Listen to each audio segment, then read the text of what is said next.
Number one, expect for them to hurt you and for you to hurt them. Number two, know your own dysfunctions and imperfections. Number three, know which dysfunctions you play best with. Number four, don't play the victim. And finally, master your emotions. These are the 5 things I believe you need if you want to create authenticity in your relationship. Let me go through all of them. The first one is expect for them to hurt you and for you to hurt them. It is the biggest Hollywood fantasy that culture and society sells us. And people believe that if you love me, you'll never hurt me. Gag me. That is just so detached from truth and reality. It is the exact opposite. It is only those that love us the most that will hurt us the most. And there's a very good reason for that. Because why would someone who cares so much about us be hurtful? Because they're willing to show us their humanness, their limited, their brokenness, their perfect imperfections. Why? Because we love them. There's the greatest chance that they might be loved and accepted anyway. We don't show that to strangers. We only show that to the ones we love. So the partner that hurts us is trusting us with their darkness, with how broken they are, with the pain they haven't dealt with. And when we hurt them, we are trusting them with that as well. Now, obviously, there's a line in the sand that I'm not advocating abuse or anything like that. What I'm advocating is both sides do the work to know their morals and values, needs and wants, negotiables and non-negotiables. And they align on where the line in the sand is of that's too much hurt. And so we have to separate. But you must, for an authentic relationship to happen, you must go in knowing that you're going to hurt them and they're going to hurt you. That's why you picked each other. Pain is growth. That's another aspect of relationships is we need to be challenged. None of us want to pick the bland, boring person where we get along perfectly. We all want to be stretched and challenged intellectually and emotionally. And this is the greatest way that we do that, is we come to somebody. We fall in love and we go, I'm going to show you my pain and my darkness. Will you love me anyway? It's a mutual request, and that's why we both equally hurt each other. And so that is a requirement, is if you are stuck in the fantasy that you shouldn't be hurt, then you have so much work to do around learning about relationships and what true love is. That's a fantasy. That's what a child believes. An adult recognizes that's not possible. We are human. We are limited. Limited means we cannot live a life without doing hurtful things. That is the essence of being human. We are perfectly imperfect, and therefore we will do things to hurt ourselves and hurt others. That's just the human experience. That's called adulthood and maturity, to recognize that truth. All right? Number 2, know your dysfunctions and imperfections. This is the greatest struggle people have, is they research all of their ex's dysfunctions, and they sit across somebody on a date or in their relationship and point out everyone else's, but they've never learned what theirs are. And we're all imperfect. We're all dysfunctional. Every single one of us. We're human. We're limited. We all have issues in our life and within ourselves, and we need to know what those are. And, like for me, I know that I bounce between being a falsely empowered codependent and a disempowered codependent. I struggle with very high levels of low self-esteem and periods of grandiosity. And so I primarily am more in a relationship, I tend to start out somewhat love avoidant because of my low self-esteem and fear. I kind of hold back. I'm not sure. I'm waiting somewhat for them to prove themselves, or, and I'm not being quite vulnerable enough. I'm a bit walled off. It's something I'm always working on. Like I'm admitting these are my dysfunctions. I need to learn to get a little more authentic in this place. And I do subtle little things like respond with jokes, and it's a wall instead of like somebody says something about, I don't know, something that's important to them, and it might be important to me, but I turn that importance into a joke. Well, that's a wall. instead of just leading with authenticity and going, oh, well, I do that too, here's how I do it. That's a level of love avoidance, all right? And so I kind of tend to start there. Once I feel a level of safety, then I get more vulnerable, but I can tend to get too vulnerable because of my low self-esteem and my abandonment. I can get more love addict, all right? So do you see, I have a pretty clear picture of how dysfunctional I am. You know, and I could use an hour of all my dysfunctions and all the subtleties and the ways I manipulate and do all these different things. I'm just giving you kind of a glancing overview that's fairly detailed. So I'm mostly fully aware of how I show up in a relationship.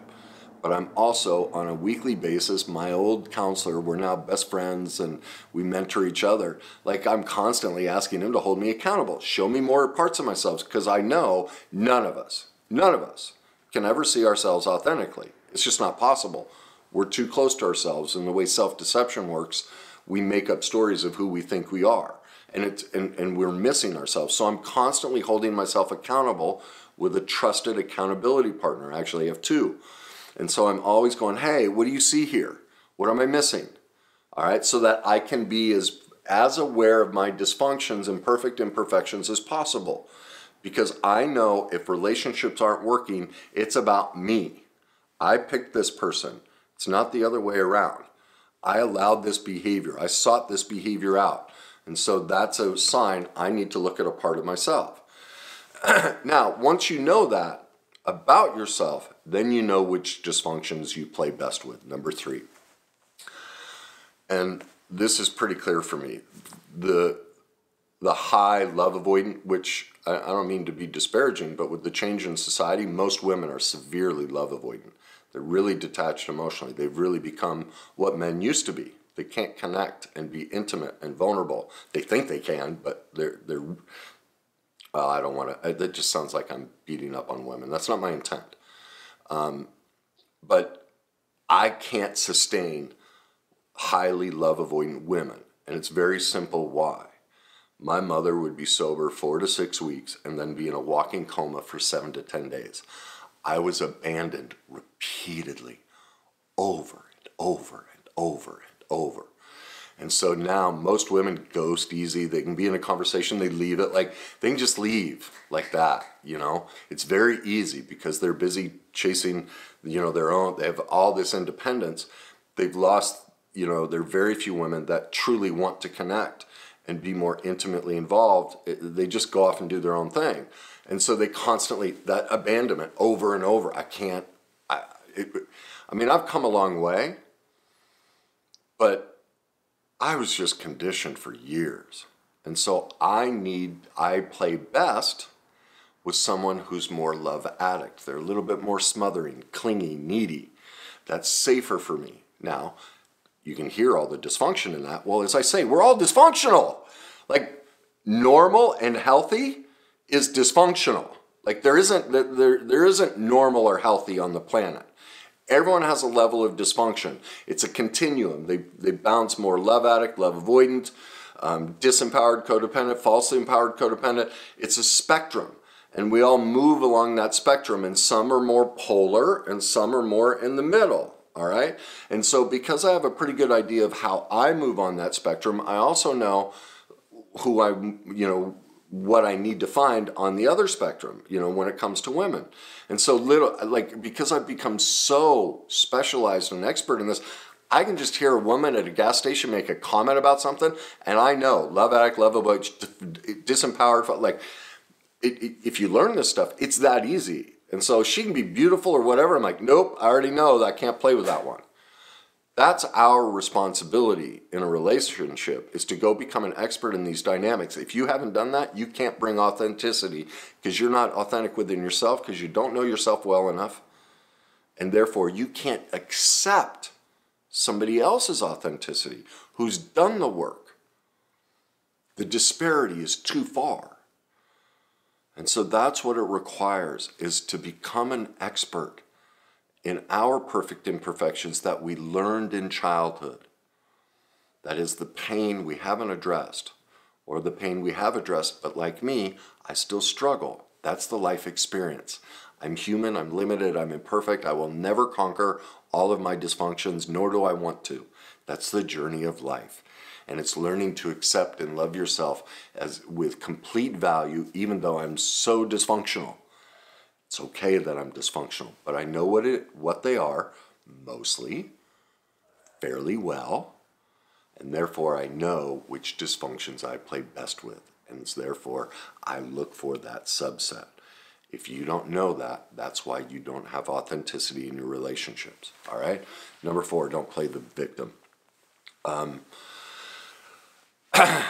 This is really difficult for people. And you know you're playing the victim if you talk about your past relationships based on all the ways they didn't show up for you. I'm sure that's true. They didn't show up for you. I'm not going to argue that. But you picked them. That's about you. That's about your own dysfunctions. And so you wanted those dysfunctions in your life. And so the ability to not play the victim requires 4 things. You must live in truth. Number 1, that regardless of how awful they were, that's just as much of a reflection on me as it is them. You cannot. If you can't accept that, you cannot be authentic in a relationship. That's just undeniable truth. We pick mirrors. We may not be dysfunctional in the exact same way, but we can be the opposite. We usually what happens is we pick the falsely empowered narcissist. We're the disempowered codependent who manipulates and controls just like the narcissist, but from the victim position. And everyone's, oh, you're so nice. Oh, no. I mean, we may be nice, but that's what I had to learn about myself. Is I picked a physically and verbally abusive, narcissistic sociopath borderline. So you want to know about my dysfunction? I picked that. Well, in doing the work, I realized, wait a minute, I was the disempowered victim, but I manipulated and controlled and was abusive in my own ways, and we all are. That's just truth. And that's what we need to discover about ourselves and recognize it's okay. I'm human, I'm limited, and let's work on my part so I can move up into maturity and moderation, and so that my attraction to this severe toxicity lowers and I find something more stable. So that's number 1, to stop playing the victim. Live in truth. Take responsibility. Look for your part. And that leads to number 3, do the work to heal yourself. And number 4, forgiveness. That's forgiveness for ourselves. That's a lot of forgiveness work on myself and learning to accept that I have worth even though I have these perfect imperfections and dysfunctions, but also forgiveness for her because I know what by becoming an expert in this, I know she wasn't born that way. That's learned. And that's true about narcissism. It's learned. And my heart breaks for that. I don't excuse it. But if you can't navigate that, if you're stuck in this victim position and it's all them, your chances of an authentic relationship are 0. We all play a part. Number 4, master your emotions. This is critical. Dr. Julian James was the first to point this out. 95 to 99% of your life, no matter what your age, you are replaying the subconscious messages and experiences of your childhood. All the meanings and definitions. I know we all think we're making adult decisions, whether we're 20, 30, 40, 60, 80, 90 years old. Unless you have done tremendous amount of emotional work, you're not. 95 to 99%, your thoughts, feelings, and behaviors are that of a child. You learned them in childhood. And therefore, you're not authentic because it's just patterned responses that were dumped into you by parents and society. That's just truth. How did I learn this? I went and studied it and realized, oh, well, no wonder I picked that. I was just reliving my childhood by picking that. Well, of course, makes sense. So we need to know these things. And so 70% of people don't even feel because of that detachment, because as Bruce Lipton points out, 70% of all the messaging we get in childhood is negative and disempowering. And so that's why all of our responses and attractions are so negative, because we're filled with so much pain we've never dealt with. We also, most people don't know that every thought you ever have starts with a feeling. It's useless to try and change your thoughts. You need emotional mastery. And how do you gain emotional mastery? You have to become aware of how your childhood emotions are running your life even now. I started to say 70% of the population doesn't even feel. They can't even categorize basic feelings: angry, sad, scared. They just, I don't know, I just don't feel right. They can't even list them. That's how detached our society is from truth, responsibility, healing, and forgiveness. You cannot have authenticity if you don't know how you feel, because your life is run by your emotions. Even the stoic male who says, oh, I just think, no, you don't think. Every single thought has started with an emotion. Now, you may have learned a coping skill and from society messages that men don't talk about their feelings, men don't deal with their feelings, but studies show men and women feel at the exact and have the exact same emotional reactions to situations. Studies show it. There isn't this, this whole, I've always said it was a lie, now the studies prove it. Women are more emotional. It's not true. Never was true. We just behave differently, but we feel the exact same. We have the exact same experience. But now with the change in society of, basically training women to become men, now both sides are just shut down and detached from their emotions. And so we need emotional mastery because emotions run our lives. And so if you don't know what you're feeling and how your emotions are creating all of the thoughts, feelings, and choices in your life, how can you be authentic? Because you don't even know who you are, because you are your emotions. That's how you developed your personality, is by those life experiences. And so you need what Lisa Feldman Barrett calls granularity. The few people that can talk about their emotions, they're very simplistic: good, bad, sad, angry. But you need, a person with very high emotional mastery. Like when someone asks me what I'm feeling, I'm like sad, invisible, scared. It's this laundry list of, and very precise, invisible. That's a much different feeling than frustrated, right? Think of those two. Invisible, I don't even matter.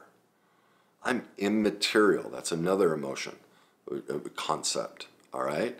And so to have that granularity, not only the depth, but the breadth of understanding of what's going on emotionally, that's the secret to authenticity in a relationship, is a very expansive understanding of what's going on in us emotionally, because all words were developed so that we could communicate what we feel. So if you don't have that level of dexterity and it's almost like a deep vocabulary. It's an inner vocabulary you have with yourself. If you don't have that, you can't explain your authenticity to your partner, because you don't even know yours. And that's why emotional mastery is so critical to having an authentic relationship. So if you don't know who you are emotionally, your lack of emotional skills is the reason for the lack of authenticity in your relationships. So I encourage you, those 5 things. Expect a person with emotional granularity expects to be hurt by others and to hurt others. They know their own dysfunctions and perfect imperfections. They know which dysfunctions they play best with. And so when those show up in the relationship, they go, yep, I picked this because this is going to help me grow. And I need to face this about me. That's why I'm attracted to this. This is about me, not about them, which leads to number 4. I'm not playing the victim here. I'm living in truth. I picked this. I picked it because I want to grow. I'm being responsible by understanding that. I'm going to heal. I'm going to do the work to learn how to navigate my dysfunction and their dysfunction better. And I'm going to extend forgiveness to both myself and them. And I do that through the process of mastering my emotions and emotional mastery, and you do those 5 things, that's how you can bring authenticity into your relationships.